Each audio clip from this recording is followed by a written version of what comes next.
కాళేశ్వరం పై Nizamabad MP Dharmapuri Arvind కీలక వ్యాఖ్యలు చేశారు. కాళేశ్వరం ప్రాజెక్టులో అవినీతి జరిగిందని బీజేపీ మొదటి నుంచి చెబుతుందన్నారు. సిరికొండ, ధర్మపల్లి మండలాల్లో వరద ప్రభావిత ప్రాంతాల్లో నష్టపోయిన పంట పొలాలను ఎంపీ ధర్మపురి అరవింద్ పరిశీలించారు. కరప్షన్ కోసమే కాళేశ్వరం నిర్మించారని ఆరోపించారు. రేవంత్ సర్కార్ కాళేశ్వరం అవినీతి అంశం సీబీఐకి అప్పగించడాన్ని స్వాగతిస్తున్నామన్నారు. 2 ఏళ్లు ఎందుకు కాలయాపన చేశారో రేవంత్ రెడ్డి చెప్పాలన్నారు.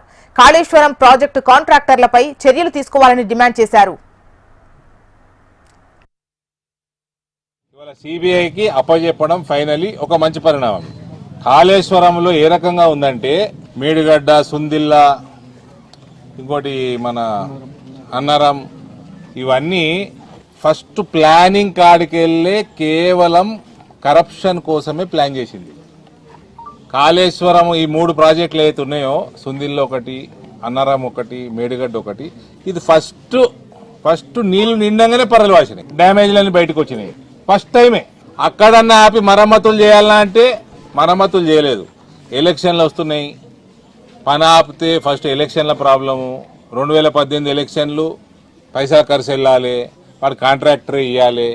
మళ్ళీ 2019 పార్లమెంట్ ఎలక్షన్లు వస్తున్నాయి, బిడ్డ ఓడిపోయే పరిస్థితి ఉండే, పైసలు మింగాలి, రిపేర్లు కూడా చేయలే. అవి ఇంకింత ఎక్కువైంది. ఫైనల్గా 2023 ఎలక్షన్ల ముందు బయటపడ్డది అందరి ముందు. అందరాన్ని ఇంటికి పంపింది. వచ్చినోడు సక్కగా ఉన్నాడంటే 2 నెలలు టైం వేస్ట్ చేసిండు. ఎంత మింగాలనో మింగిండు, కావాల్సినంత పెట్టలేదేమో కాంట్రాక్టర్లు కానీ ఈ కేసీఆర్ కుటుంబం కానీ. ఇవాళ సీబీఐకి అప్పచెప్పిండు 2 సంవత్సరాలు లేట్ చేసి. ప్రతి ఒక్కటి కరప్షన్ కోసం చేసింది కాళేశ్వరం.